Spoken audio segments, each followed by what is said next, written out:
Artificial intelligence AI এর দখলে যাচ্ছে বিশ্বের চাকরি বাজার। মানুষের তৈরি প্রযুক্তিটি কাল হয়ে দাঁড়িয়েছে সবার জন্য, বাদ যাচ্ছে না ব্যাংক খাত।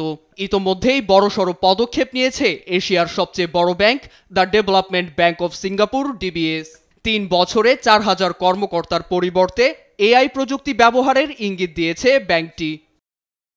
কয়েক দশক ধরেই এ নিয়ে কাজ করছে ডিবিএস। বিবিসিকে দেয়া সাক্ষাৎকারে ডিবিএস এর নির্বাহী প্রধান পীয়ূষ গুপ্তা জানান, ৩৫০টি পদে প্রায় ৮০০টির মতো এআই প্রযুক্তি ব্যবহার করা হবে, যা চলতি অর্থ বছরে $১ বিলিয়ন সাশ্রয় করবে বলে আশাবাদী তিনি।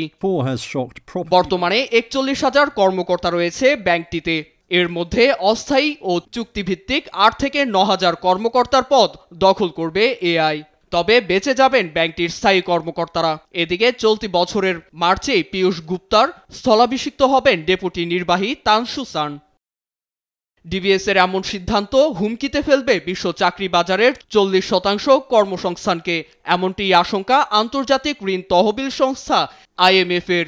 এতে চাকরি বৈষম্য বাড়বে বলেও ধারণা সংস্থাটির।